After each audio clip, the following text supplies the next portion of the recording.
Why do denominations, why does Christianity even exist?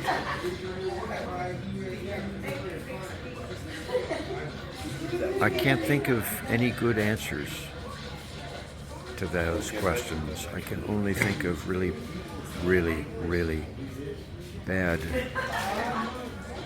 terminal answers. It's like there's a convention facility for physicists or would-be physicists. And in one room is Einstein. And then there are hundreds, literally hundreds of other rooms for denominations that claim to speak for Einstein. And guess which room is empty? The one with Einstein, you guessed it. All the others are full to varying degrees. Why would that be? What good explanation for that could there be? I can think of some weak explanations. I won't waste our time with it. I can only think of bad explanations. They don't really want to be physicists. They want to pretend to be physicists. They want to have this delusion that they're physicists. They want to convince their friends that they're physicists. They don't really want to be physicists. For as long as 1,500 years, as I understand it, there was some excuse. No, let me take that back. For 100 years, maybe 200 after Jesus' murder,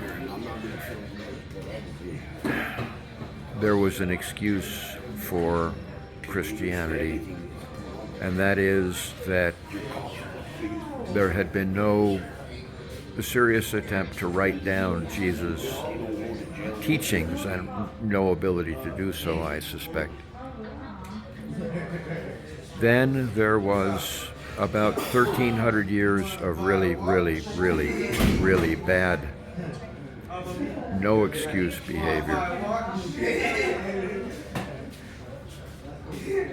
Well, I take that back. Not many people could read. So, for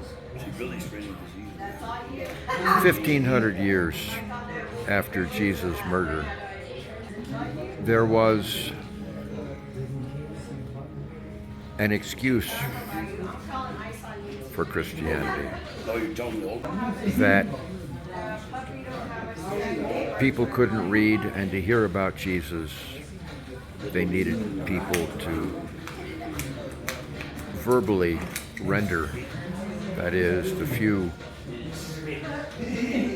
that had been trained and could read, to verbally render. But why? When for almost all of that time there was written record, why did they speak anything other than his words? Why were there teachings in his name that he had not spoken? And the answer is, we don't like what he had to say. We don't want to follow his leadership. We don't want to confront ourselves with his example and his teachings. We want to be associated with him for whatever magic gifts we might get from that, but actually follow him, actually learn from him, actually take up his yoke. I don't see any other answer beside that for denominations, for Christianity. We have Jesus in 3 books, Matthew, Mark, and Luke. For more than 500 years we've had that. And we have diluted those deliberately with 10,000 more words and teachings that render his words and teachings inconsequential, irrelevant, obscured. If I'm wrong, tell me. But tell me clearly based on what I've just said. If I'm right, give him a try.